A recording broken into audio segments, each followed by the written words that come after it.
Hello and welcome to End of Life University. I'm your host, Dr. Karen Wyatt, and I'm really glad you tuned in today. You're in for a treat. We'll have a really fun conversation today. For the first time ever, I actually have a non-human guest on this interview series, and that would be Magnum, the facility dog, who is a 6-year-old Labradoodle.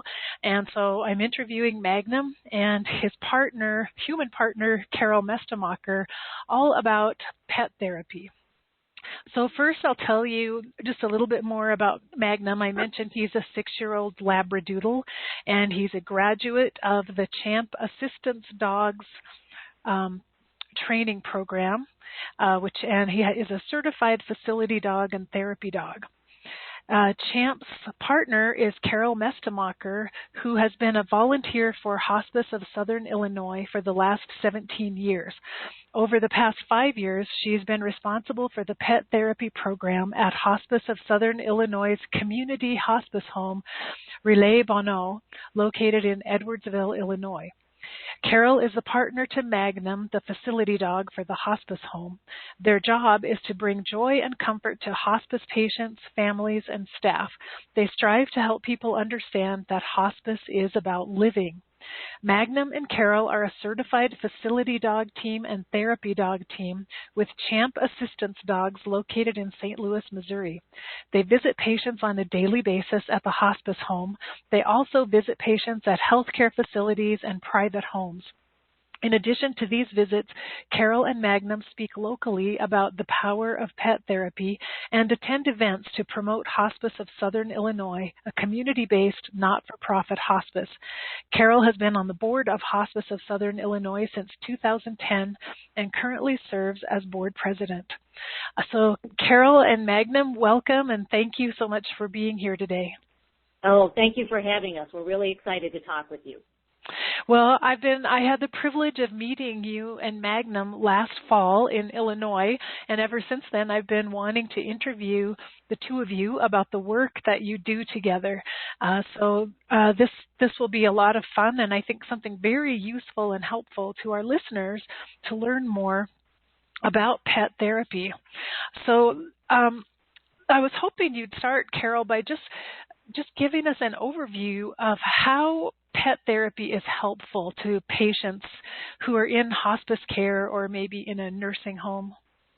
Mm-hmm. Well, first let me say, Karen, that it was very fortuitous that you and I landed on May 18th to have this discussion. Today is actually National Animal Therapy Day, the day we're recording here. And Pet Partners, which is an organization, the premier pet therapy organization in the country, has started this annual program, which is today honoring animal therapy. So that's exactly what we're talking about today, the power of animal therapy. So yeah, isn't that wonderful? I had no idea. So how does pet therapy assist patients in hospice care or nursing homes? Well, first of all, let's talk about what exactly is pet therapy.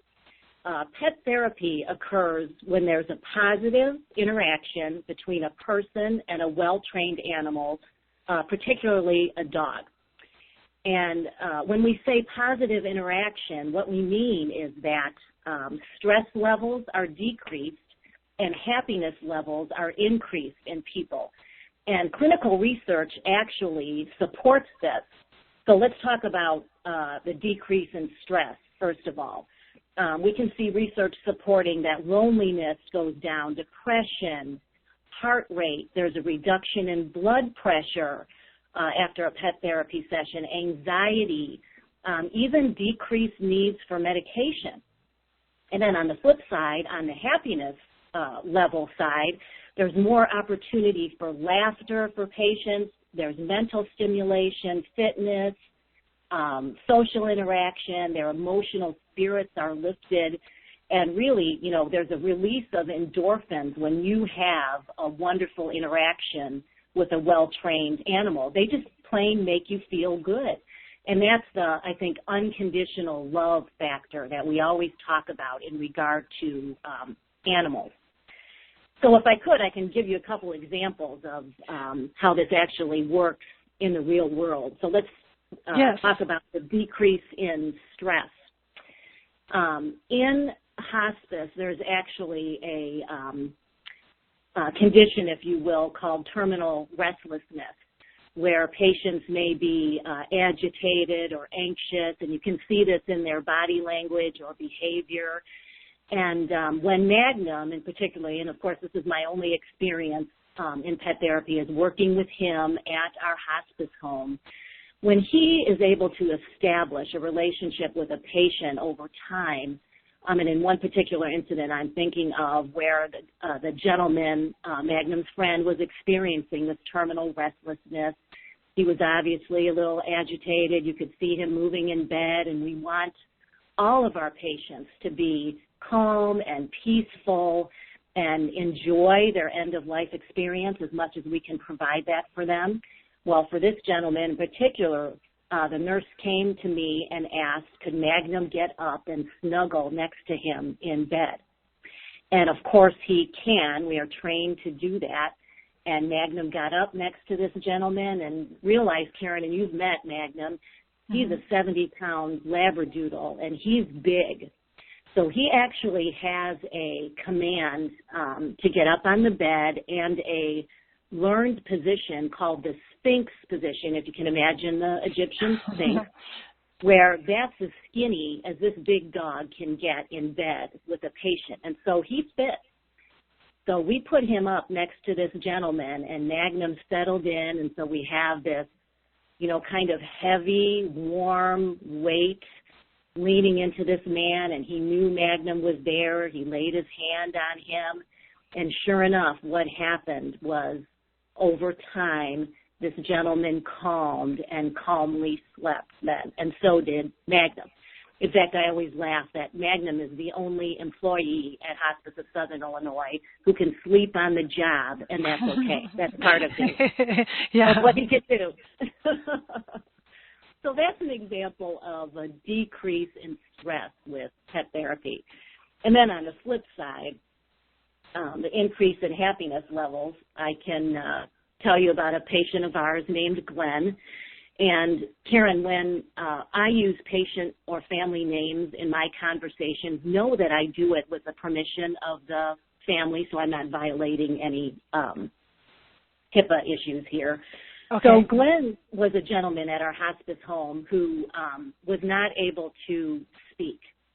And know also that when Magnum and I visit people that are in hospice, all we know and all we need to know is that they're appropriate for hospice, meaning they have a prognosis of 6 months or less. I don't know necessarily medical conditions. And all I knew with Glenn is that he was not able to speak, and we conversed on a dry erase board. Well, that's Glenn and I, but Glenn and Magnum did not need to use a dry erase board. And these two hit it off like nothing I've ever seen. And Karen, I, still wonder to this day, was it because Glenn couldn't speak and neither does Magnum, and yet they were able to communicate with each other in a very beautiful way. And Magnum is highly trained, and I'm sure we'll talk about that as we go on, but he has many nonverbal commands, and I taught these to Glenn at his request. And Glenn was actually able to get up out of bed and go into the hallway, and he worked with Magnum as if he was the dog whisperer. And he loved for other patients and staff to watch as he asked Magnum, to sit or lay down, all using these commands. And so it was really wonderful to see the great joy he got out of this. Well, one day, Magnum and I arrived at the home, and there was a family visiting, and they had a little girl with them, and let's say she was about 10. And she met Magnum and I, and she really enjoyed meeting him, and she said to me, hey, I saw on TV last night this dog that if you put a cookie on his nose, he could flip it up and catch it. Can your dog do that? And Karen, at that point, unfortunately, no. That was not in our repertoire thing to do. So we were on our way to Glenn's room. So I went down there and immediately told Glenn, hey, this little girl just asked me, can Magnum flip a cookie? And Glenn looked at me, and again, not speaking, and he kind of raised up his hands, open palmed, and raised his eyebrows, which I can read body language. He was saying, why can't Magnum do that? So we spent the next couple of weeks teaching Magnum to flip a cookie off of his nose and catch it in his mouth. And to this day, I refer to it as Glenn's trick. And so if I'll ask Magnum, hey, you want to do Glenn's trick? He'll come right in front of me and sit down and get ready for that cookie flip. So that is just a wonderful story I like to tell about the power of pet therapy and the happiness that it can bring to people. That is a beautiful story. And, you know, Carol, as I'm listening to it, I realized how much joy Magnum must also bring to family members who are there visiting patients, but the staff as well, just the busy, rushed staff during their day to have a friendly dog like Magnum around. Right. They get to see him every day and greet him too. And that must do a lot for them. Yes, that is very true. And when we first started, you know, all of our emphasis and thought, I think, was on the patients. And it didn't take long to figure out that this pet therapy was also going to care for families and staff. In fact, to this day, when we walk into the hospice home, I can feel that home kind of relax, like, oh, Magnum's here. We can all relax a little bit. And staff often will, you know, be going from maybe one patient's room to the other or charting and come by Magnum and just get a big hug from him on their way to the next task. Because, you know, hospice is difficult work. You know, it's very joyful, but it's very stressful too. So it has just been phenomenal to have in-house pet therapy at our hospice home. You know, when you mention families, there's a story I like to tell about a little guy named Buddy, who, again, he was about 10, and his mother was his grandmother was a patient at the hospice home. And from what I gathered, Grandma had been ill for quite some time. She'd been ill at home, and then she was in a nursing home. Then they moved her to a hospital, and now she's at this other place. Now she's at the hospice home. And I'm sure Grandma was worn out, and so was Buddy. Well, at our hospice home, we have a family room. It has toys for kids. It's got a big screen TV where they can play with the Wii. And I think Buddy was so worn out, he did not want to go down to the end of the hallway and see Grandma. And there was nothing more that Grandma wanted than to get a hug from her grandson. And he just could not be coaxed to go down. This is the story I heard, because Magnum and I were not present at that time at the home. But our staff noticed Buddy looking at Magnum's bed, and he's got a basket full of toys. And so we're on call. And we got a call from staff. Can Magnum come in? And here's the assignment. We need to get Buddy down to Grandma's room. Can Magnum do it?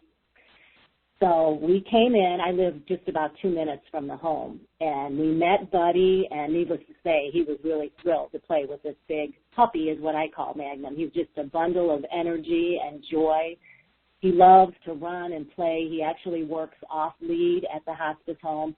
Loves to play ball, so we, ran up and down the hallways playing fetch, and he also plays hide and go seek.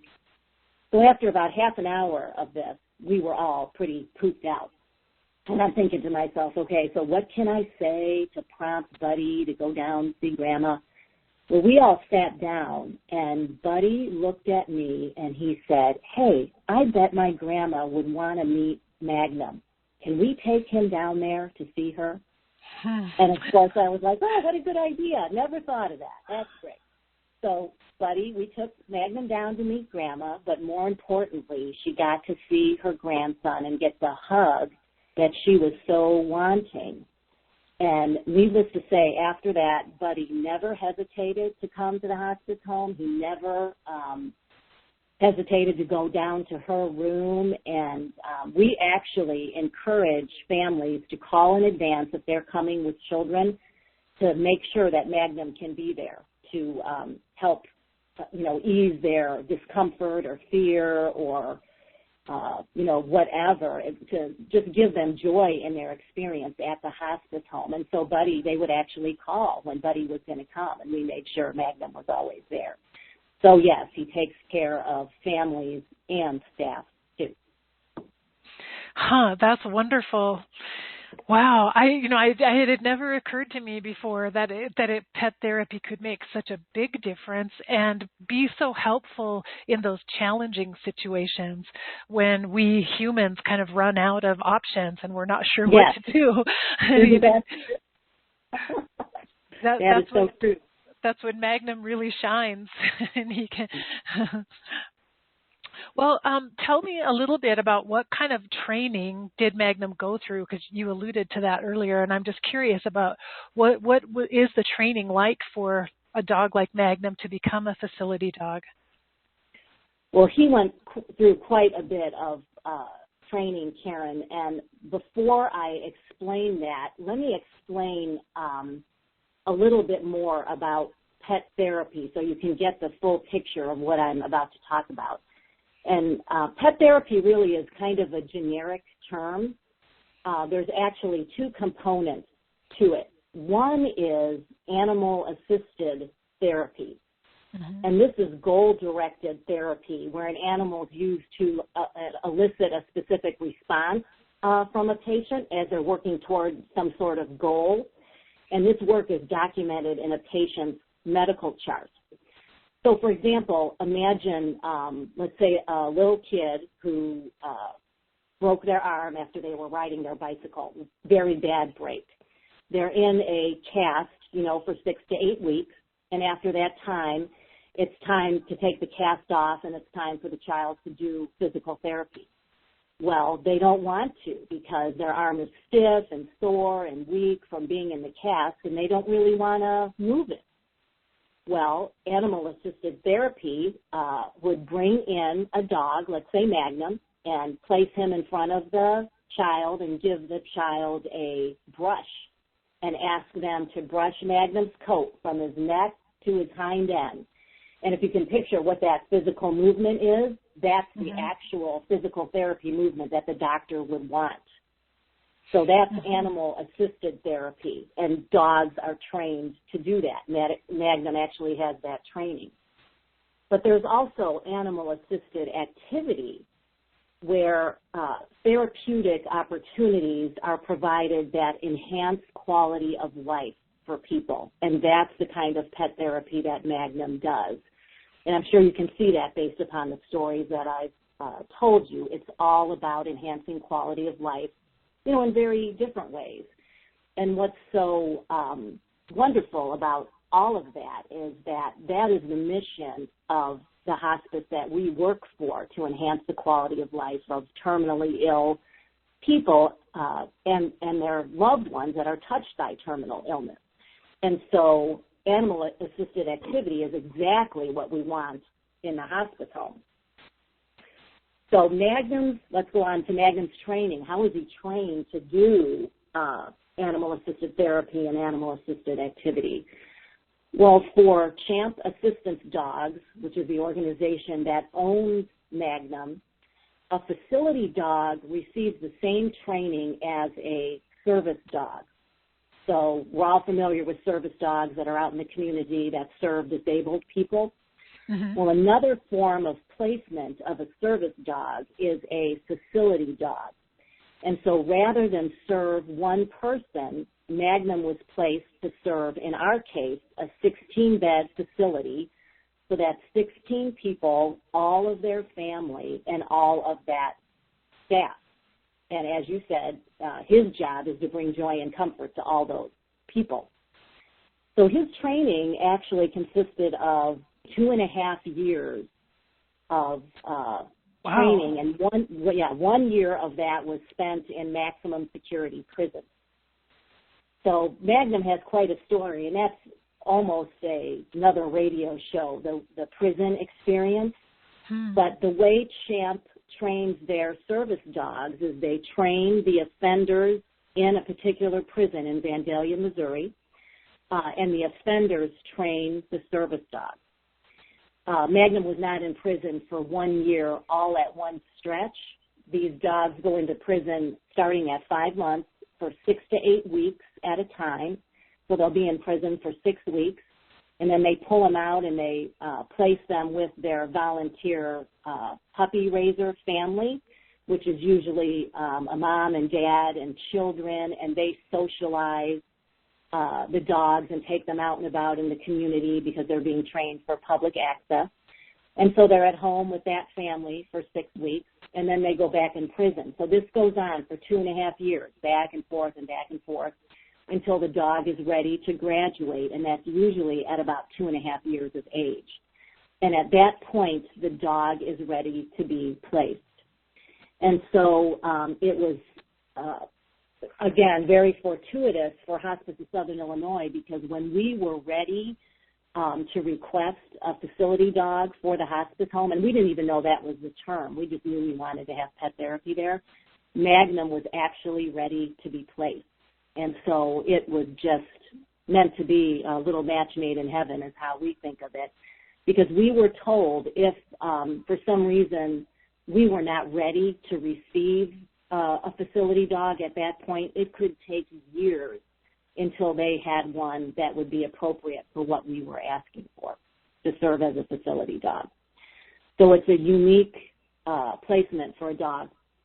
So Magnum, and Karen, maybe you can attest to this, is named for the movie star he looks just like, Magnum P.I., you know, Tom Selleck. Yes, yes, he does. I was going to bring that up, that Magnum is a particularly handsome dog, and Tom Selleck would be flattered to know that Magnum has been named for Magnum P.I.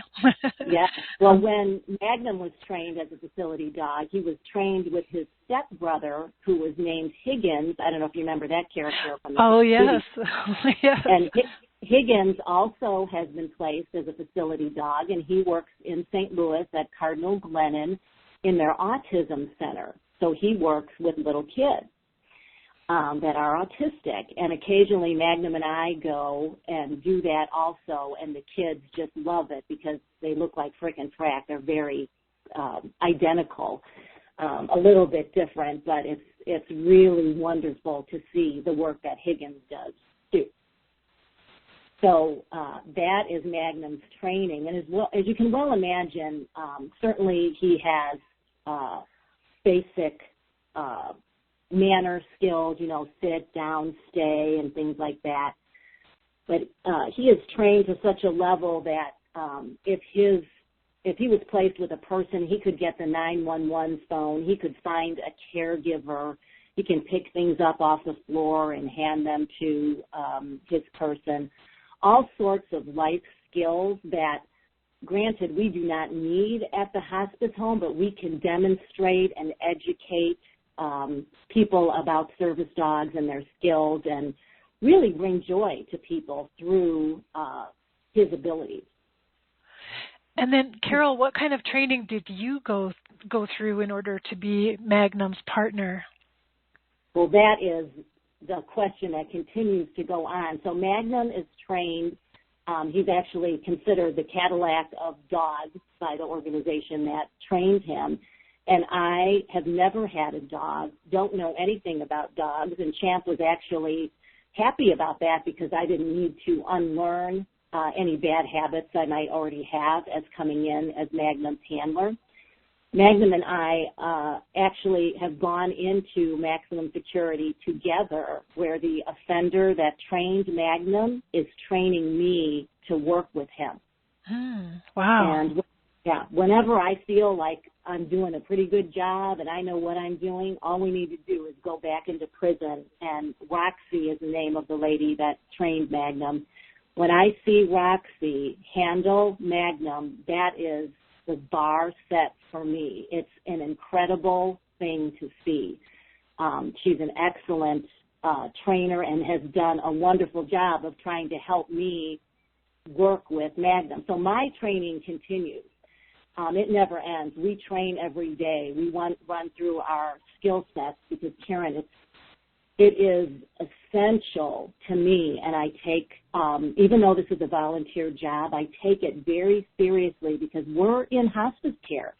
We may only have one opportunity to impact a person or a family, and we better be good at what we do. And so I hold us to the highest standard to do our best every day with our job.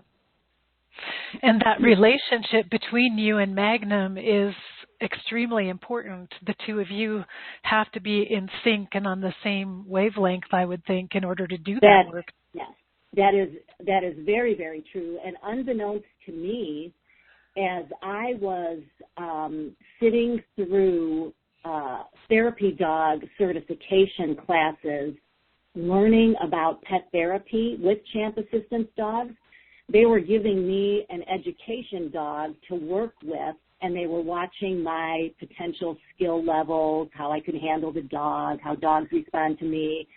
They were assessing me as I was learning about pet therapy. And as they were giving me different dogs to work with, they were looking at the match. And for Champ, it's the energy between the handler and the dog to determine whether it's a match. It's something, oh, Karen, it's kind of intangible. They even brought dogs out to the hospice home to see how they react to that facility. They were very concerned about placing a dog at the home that would not be able to handle all the loss. Because Magnum can meet a person one day and they have passed by the next. Or he has relationships with people that we've had patients with us for over a year. And so he is well aware when someone has passed. But his makeup is such that he's ready to meet the next person. And I know he's aware, but he does not seem to be diminished in that loss. So, yeah. Wow. So this is making me really realize that we can't just have someone on the staff, say at a hospice, decide, oh, I'll bring my dog to work with me and my dog will be a pet therapy dog. There's so much more involved. It's not just having any dog on the premises. With all this training that's required and the relationship between the partner and the dog, that it can't just happen that easily. Well, that is very true. And unfortunately, I hear about things like what you're saying. They happen all the time. People bring their dogs into the nursing home that they work at, and, you know, they might be lucky in that they never have a negative incident with their dog. But it is so unfair to the dog to put them in a position for which they are not trained. And, for example, Magnum is trained to work around noises, the bells and whistles of a medical facility, and he can walk around people with wheelchairs and not get run over, or he can encounter a person with a walker that has attached to it the favorite thing in Magnum's life, which are tennis balls. Oh. So can you imagine an untrained dog seeing someone walking down the hallway with tennis balls, and they go over to that person and try to get one of them? I mean, that would just be horrific. But in our training, in fact, one of the very last tests for Magnum was to put him in a down, and tennis balls were dropped all around him, like 20 of them, bouncing and rolling, and he could not respond to those balls. Wow. He just stay in the down. So, yes, there's a huge difference between, oh, let me bring my animal in and versus bring in a professional facility dog. And we knew that going in, and we were especially careful because this is hospice, and there's no wiggle room in there, you know, as far as we were concerned. And so I think you went on to ask me what makes Magnum, especially good at being a facility dog. Yes, yes. So, what about Magnum's traits makes him right for that? Well, hand in hand with this training, he is impeccably trained, but just as important is his temperament. Mm-hmm. And what Champ Assistance Dogs is so phenomenal with, that makes their program so strong, is their ability to choose the right dog, A, that can participate in the prison program, which is a stressful environment, and B, that can be good working dogs. And so in the case of a facility dog, temperament is huge. And temperament, in my experience, is innate.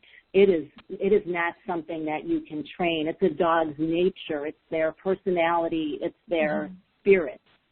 Mm-hmm. And again, it has to do with the dog's energy and the energy between the handler and the dog. And what is so phenomenal about Magnum is that we can be playing in the hallway, running up and down, playing hide and go seek, and then 5 minutes later be asked to go into the room of a person who is at the very end of life. And Magnum can turn his energy on a dime. And this actually did happen. We, were playing with a child in the hallway and then had a request from a family to come in and see their loved one that was very close to passing. And this woman really had enjoyed the visits from Magnum.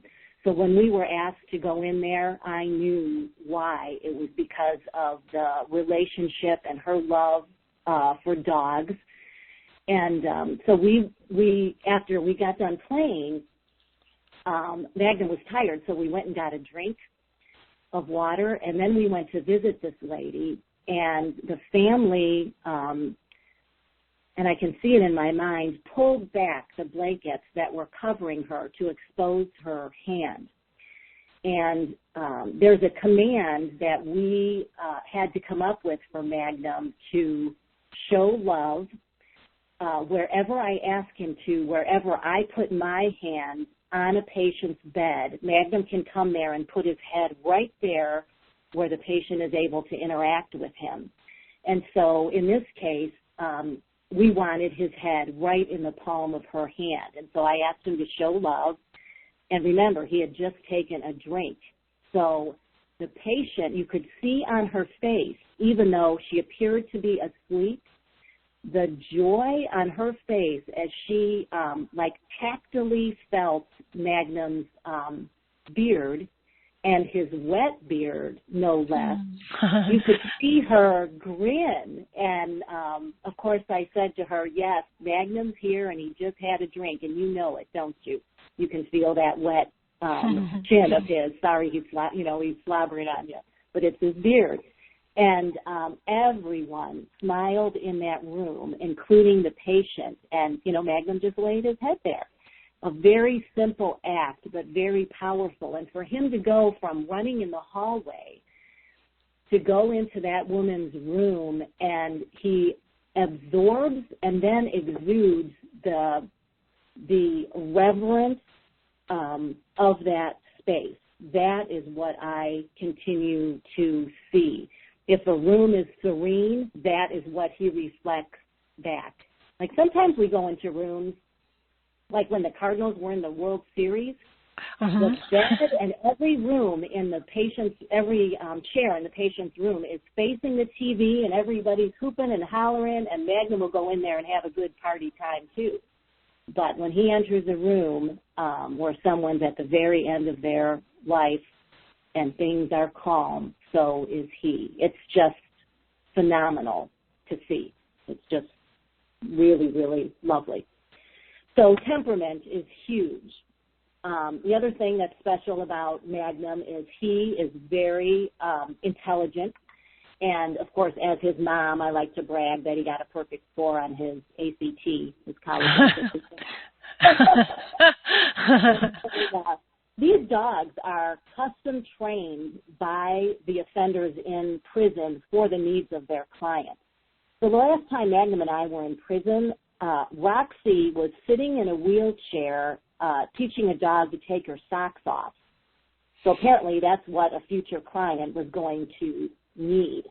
And the offenders in prison, and we didn't know either, we didn't know what exactly we wanted a hospice facility dog to do, and we continue to learn to this day and keep training things into Magnum as we need them, and he has to be smart and be able to do that.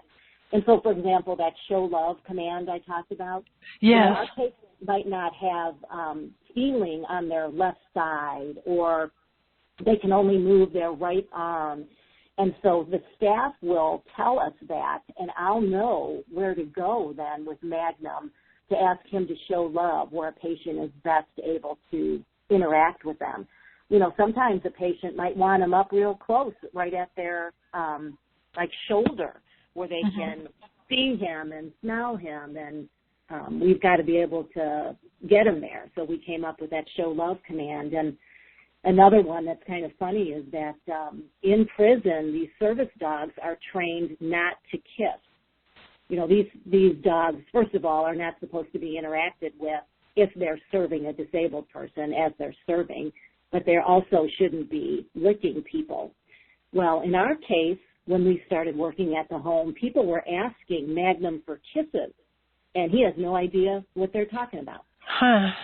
Yeah, so because he is not mine, he's owned by Champ Assistance Dogs. He's placed with us as an employee of Hospice of Southern Illinois. I cannot train anything into him without permission from Champ, nor do I really know how. And so I called Champ and said, hey, can we teach Magnum to kiss, because we're getting requests for that? Well, the answer, of course, was yes, but they cautioned me that this is a medical facility, and we need this kiss to be a dry peck on command. And so I can, today, I can tap my cheek and ask for a peck, and what I get is like a nosedive in, poking me in the cheek. And so that's what he does to people. Yeah, just give them a big Now, I must say, Karen, if you went down on Magnum's level and put your face right at him and loved all over him, he's going to kiss you, because he knows that's what you want. But he shouldn't, but if you ask for it, he probably would, you know. Because he is a dog, after all. That is exactly true. And that's a huge part of the job of a handler, is realizing this is an animal. I am always watching Magnum's body language. Is he tired? Is he upset? Does he not like this? And we're there's a constant kind of ebb and flow of information as we work around the hospice home and communicate together to do the best for both of us. And, you know, I'm also trained, too, that if we go to the home someday and I sense that Magnum is not interested in visiting people, that we just need to turn around and go home. And that has never happened. In fact, almost just the opposite. If I'm home and, you know, have a headache or aren't feeling good or something, Magnum's looking at me going, hey, when are we going? It's time to go. I need to go see people. In fact, we laugh. I think Magnum thinks the hospice home is for him, and that all these people just come there to interact with him. And we let him think. Yeah, we haven't burst his bubble with that. Are there any other animals that are suited for pet therapy besides dogs?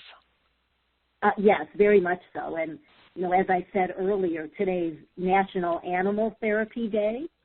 And I'm sure there's a reason that pet partners did not call this day Dog Therapy Day versus Animal Therapy Day, because many, many different animals can be used for pet therapy. Champ Assistance Dogs actually has a cat that's certified for pet therapy, a long-haired cat. So if we ever have a patient that wants a visit from a cat, we'll call this one in. Bunnies and birds. You know, lots of times at nursing homes you'll see little, aviaries? Yes. Flying around, or even the fish tank at a dentist's office. You know, all those things are there to give the energy of de-stressing, of calmness and peace. I've done a lot of reading about llamas, those miniature ponies. And actually, when Magnum and I trained with Champ, we learned about therapy chickens, if you can imagine. that actually are diapered, and there's some kind of red chicken. There's some special chicken. We actually had a family member at the hospice home who knew what I was talking about and had that kind of chicken at their home in Colorado. But those chickens are carried in and placed on the bed, and I guess they can be petted just like any other animal. But yeah, isn't that funny? Wow, that's completely surprising to me, but who would have thought? I have to see that someday. Yeah, who would have imagined that? Well, and sometimes Magnum and I will speak at caregiver conferences, and we encourage people in their own homes to utilize pet therapy for their loved ones. And as you're well aware, the majority of hospice patients choose to receive their hospice services at home. So say, for example, if I'm caring for my mother in my home, by all means would I provide her with pet therapy with Magnum, or my dog if it wasn't even trained, as long as it's gentle and patient. You know, there is nothing like unconditional love. And so if you have the right animal, I encourage people to do that, because it's very, very powerful. And especially a family pet that's already been trained and adapted to the home and the family would be fine around family members and doesn't. Right.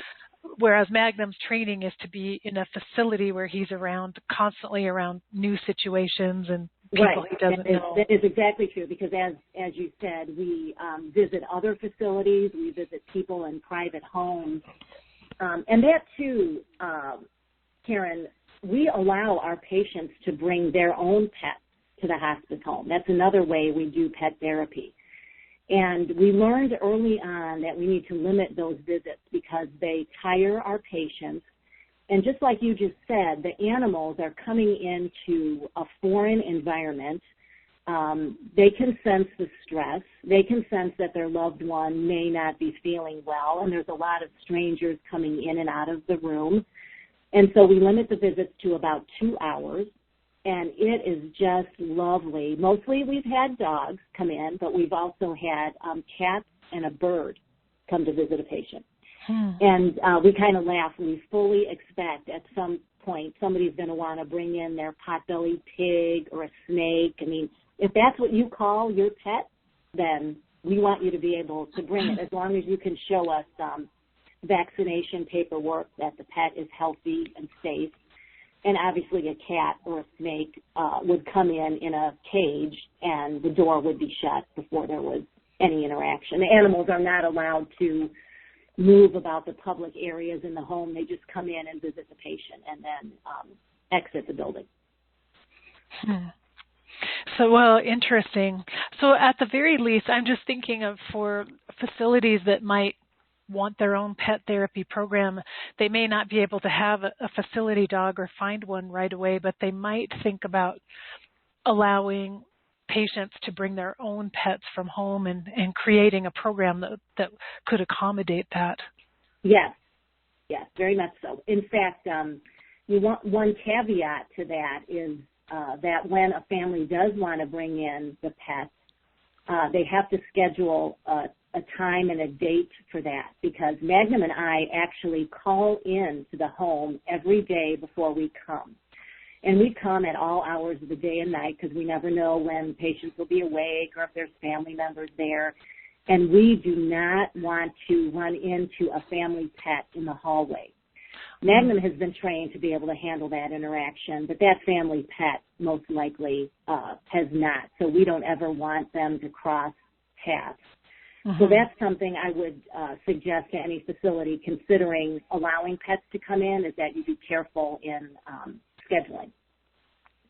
And from what you mentioned earlier, it sounds as though it's not that easy to find a trained facility dog, that they may be hard to come by. Yes, but that is the most formal and strongest commitment a facility could make to have pet therapy at their facility. You know, you'd have to find a volunteer handler such as myself. You know, most often a facility dog is handled by an employee. It's unusual in my case where I am a volunteer and coming in and out. Usually it's a staff member, and I guess it all just depends on the facility and how they do that. You know, the gold standard, Karen, for finding a service dog or a facility dog is to work with an organization that is certified by Assistance Dogs International. And they actually have a website, assistancedoginternational.org, and you can find a certified service dog organization in your area by going onto that website, and that's where they could start to research finding a facility dog.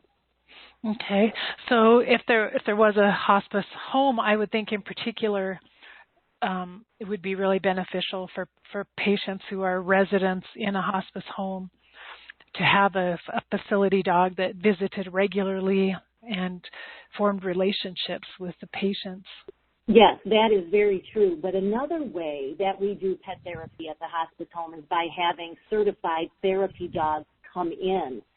Once a week, we have a different team come into the home, which is a different size, shape, color, breed than Magnum. Because Magnum's a big black dog, and not everyone likes a big black dog. So the first Sunday of the month, Andy and Bentley come with a little Cairn Terrier, which is a little Toto dog. The second Tuesday of the month, Marianne and Izzy come in with a Sheltie. So a facility could contract with a therapy dog organization to have certified dogs come in. But these dogs, unlike Magnum, are people's pets, and the handler and the pet have gone through a certification program in order to do pet therapy. So at the hospice home, we have a facility dog, Magnum, but we also have Champ therapy dog teams that come in.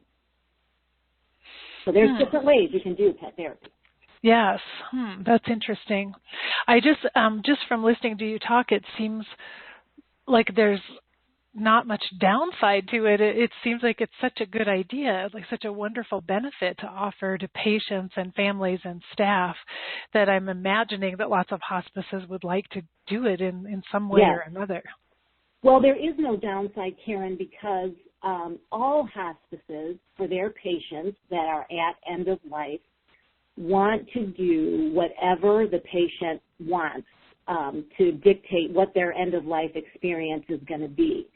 And so a patient at the hospice home who does not want a visit from a dog will never get a visit from a dog.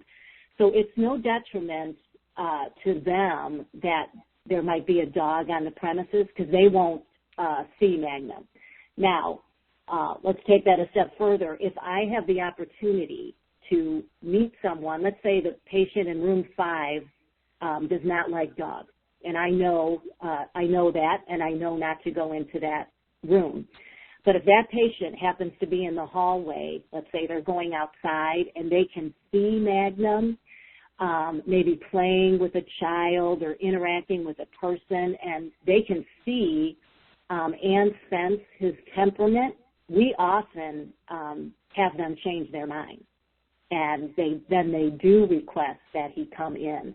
And sometimes in cases like that, our first visit might be just us standing in the doorway and introducing ourselves, and Magnum can wave, hello, and that might be it. Well, then the second time we come, we might come in a little closer until eventually, if they're comfortable, they invite Magnum to come forward to the bed where they can actually touch him. But that is all dictated by the patient. So, yeah, I can see it. It definitely seems like a workable program that you could use with almost any patient. almost any patient in a facility. And then do you sometimes actually make home visits for patients who are at home? Yes. Those visits are, they don't happen very often. They're usually unique situations where maybe the family or the person's dog passed away in the near recent past and they're grieving that loss. Our social workers are always on the alert for opportunities for Magnum to visit people in the home. Now, granted, his full-time job is working at the hospice home, so we don't have a lot of time to do that. So if we have one of those visits a month or two a month, that might be. But we love doing those. It is so personal to be able to go into someone's home in that way. Just phenomenal opportunity. The home cannot have a pet in it, though, or if they do, that pet has to be put away before we're able to enter the house. So we're very careful about that. That makes sense. Well, you know, another aspect, I hadn't thought of this before, but another benefit of having a pet therapy program is just for community outreach in general, because I know that you and Magnum are invited to speak at conferences. I mean, Magnum is sort of he's a celebrity in a sense too. He has his own Facebook page and a blog, but he put such a positive face on the idea of hospice. It's so nice to have the two of you represent hospice out in the community at various events. Yes, and Karen, we never saw that coming. We didn't anticipate that Magnum would become an ambassador, is what I refer to him as, not only for Hospice of Southern Illinois, but hospice in general. And as you certainly know, the general public does not want to talk about hospice, let alone death and dying. But they do want to hear about what this beautiful dog does at the hospice home for people.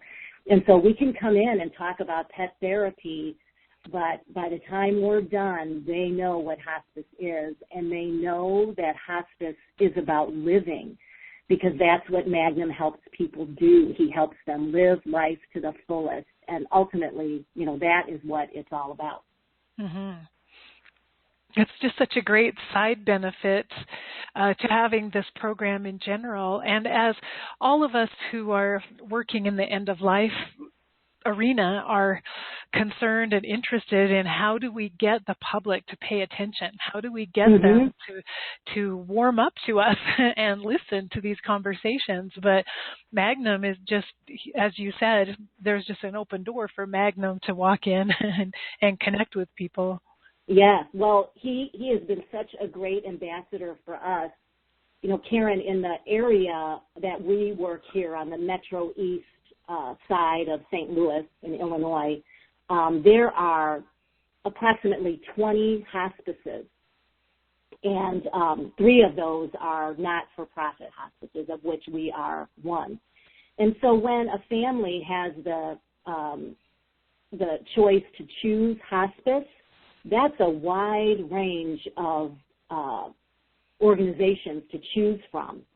And I heard a story that just really warmed my heart, that a social worker at a hospital had told the son of a patient that it was time for mom to have hospice, and we need you to choose one. And this man could not remember the name Hospice of Southern Illinois, but what he did say is, I want the hospice that Magnum is at. So that's just priceless. Yes. You know, phenomenal. And so, you know, how do you measure success when it comes to pet therapy? Well, that certainly is one measure, is word of mouth, the fact that they remember Magnum, where they've read about him or heard about him. And, you know, certainly for us, a successful pet therapy visit is one that even just brings a smile, Karen, or a sigh of contentment that really is all we're looking for in regard to pet therapy. Granted, along with all that, there's the decrease of stress and the increase of happiness levels, but it's just such a basic gift for people, the gift of pet therapy, and it's such a privilege to be able to do it. And so we hear stories like that all the time. We have people responding to Magnum on social media. He gets notes from people, and, one of the most powerful ways that I can know that Magnum has made an impact is by the fact that he's been invited to a number of funerals for the very people that he has served. And again, I certainly never saw that coming and was just kind of shocked at the first one, but it didn't take long to understand why, because Magnum had brought joy and comfort to that person and that family, and they are welcoming him to honor and celebrate the life of that person at their funeral. And then at the same time, of course, Magnum brings joy and comfort to everybody there.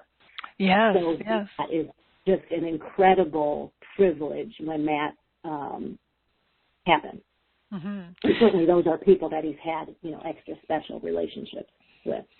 And Carol, I just want to say, while we're here praising Magnum for the wonderful work that he does, I don't want it to go unsaid that you obviously are an extremely caring person, being willing to devote so much of your life to doing the pet therapy. And so I just want to honor you for what you're giving and the work that you're doing to make this possible. Well, thank you very much. And it's kind of funny in pet therapy and in our work, people often don't remember my name. They remember Magnum. And Karen, that's exactly what this is supposed to be, because a facility dog has a facilitator. That's my actual professional title. And my job is to facilitate his interactions. And I truly, if I'm doing my job well, should disappear in the interaction. And that's kind of my gold standard. The interaction is between Magnum and the person. It has nothing to do with me, but it's such a privilege for me to be able to do this and to witness these interactions. It is a phenomenal thing to wake up every day and get to do. So I'm a very, very lucky woman. I'm sure it's been a real blessing to you to have this opportunity. Yes, it has. But Hospice of Southern Illinois took care of my parents and my husband's parents. So I went through 4 hospice experiences with this organization and was so moved. Each and every experience was different, but each and every experience was just so sacred and so powerful, and such quality of life, because that truly is, and I said it before, what it's all about. And so when this opportunity came for me to give back to that organization, I jumped at it because they've taken care of me, and this is one way that I can help take care of others through them. So. Well, it's just so beautiful to hear about. And I wanted to, before we have to say goodbye, I just wanted to review, I know you mentioned, say a hospice was interested in starting a pet therapy program, you were saying they could go to the website, they could go to Assistance Dogs International. Assistance Dogs International. Right. To start there. A service dog organization. Pet Partners is and that's the people that name this day National Animal Therapy Day. That's the premier therapy dog organization in the United States. It's formerly known as the Delta Society. Maybe you're familiar with that. Delta Society was the first organization that really explored and studied the effects that animals have on people's lives. So that is a great resource, petpartners.org, for people to go to. There's another website, therapydoginfo.net, has a lot of basic information about therapy dogs, including the names of organizations that produce therapy dogs throughout the country. And then, of course, Champ Assistance Dogs, which is the organization that produced Magnum and trains therapy dog teams, has information about pet therapy too. Okay. I'll put these websites on my website so that if people are interested in these resources, they'll know where to go. But I think that's really helpful. What I feel excited about is that hopefully someone out there will feel inspired and decide we need a pet therapy program at our hospice, and let's do it. So absolutely. And you know what, Karen, there are not enough therapy dog teams to go around to meet the need that is out there. And so organizations like CHAMP are continually throughout the year training more and more people with their pets to be able to do this kind of work. So, you know, also if there are listeners out there who have a pet that is just gentle and kind and loves people, I would encourage them to look into this volunteer opportunity. It's just so incredibly rewarding, not only for you, but what you're able to bring to other people, which is the unconditional love of a dog. So I would strongly encourage everyone to take a look at it. So pet owners with a special pet like that could go to, say, to CHAMP and get trained in how to use their dog as a yes, exactly. Dog. Okay. Mm-hmm. Yep. Oh, that's wonderful. Oh, I would just love to see this spread around and to see a lot more hospices taking advantage of the beautiful relationships that we human beings have with our pets. And that would be wonderful. That is my greatest wish, that every hospice could have this opportunity to provide this sort of unconditional love to their patients. Well, Carol, it has just been such a privilege to talk with you and with Magnum. I know Magnum's there somewhere, but he's very politely not interrupting our conversation. I thank you so much for the work that you're doing and for taking time out to share all this information with us. Well, thank you. And, you know, I really appreciate the opportunity to share our story and share our passion for pet therapy and the love that it can bring to people. There's nothing better. Absolutely. Well, take care, Carol and Magnum, and I hope I get a chance to see the two of you again someday. And until then, we'll say goodbye. All right. Goodbye. Thank you. Bye.